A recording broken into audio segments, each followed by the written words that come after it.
पता है सबसे मेन चीज क्या है, मैं आपसे रिलेट क्यों कर पा रहा हूँ क्योंकि आपने 2 एसएसबी दिए थे, एक एसएसबी इलाहाबाद और एसएसबी बैंगलोर। यस। अब दोनों जगह से रिकमेंड हुए थे। यस। और मैं दोनों जगह से आउट हुआ था। यस।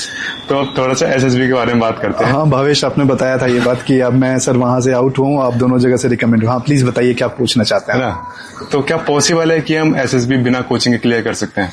एसएसबी बिना कोचिंग के भी आप क्लियर कर सकते हैं। ये मैटर कोचिंग और विदाउट कोचिंग का नहीं है।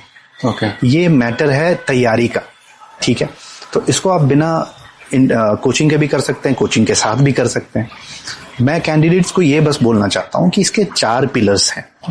एक पिलर है आपका एकेडमिक्स। आप जो भी पढ़ रहे हो, अगर आप +2 लेवल पे हो तो आप +2 का जो एकेडमिक्स है उसको ब्रशअप करो। आप ग्रेजुएट हो तो आपने अगर बीटेक किया है या बीएससी किया है, बीए किया है, अपने फील्ड को ब्रशअप करो। तो पहला पिलर तो एकेडमिक्स का है। दूसरा पिलर जो है वो जनरल अवेयरनेस का है।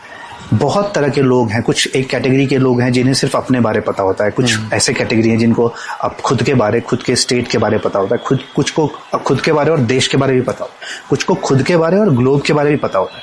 तो आपको जनरली अवेयर रहना है। आप न्यूज़पेपर पढ़ो, आप अपने रीडिंग स्किल्स को थोड़ा रिजुविनेट करो।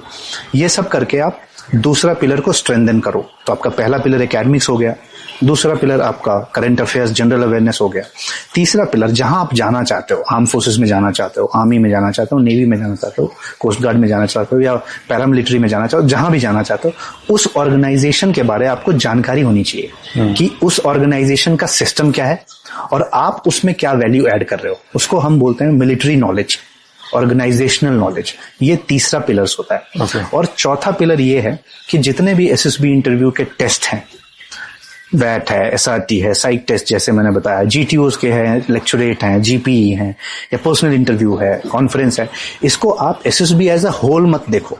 आप एसएसबी को इंडिविजुअल एलिमेंट में बांटो और हर एक टेस्ट की तैयारी करो। ये आपका चौथा एलिमेंट है।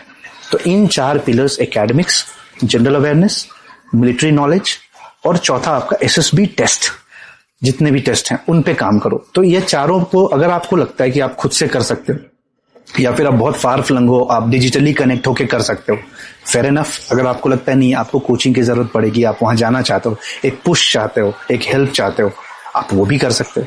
तो इसमें मैटर कोचिंग और विदाउट कोचिंग का नहीं है, आप कितना कर पा रहे हो। Because there is a limited time frame. आपके पास 6 महीने हैं या 2 साल हैं, तो आपको इनमें ही सब करना है। कुछ कैंडिडेट्स 2 महीने में कर लेते हैं, कुछ कैंडिडेट्स को 2 साल भी लगते हैं। So it depends on candidate to candidate how much thrust you require.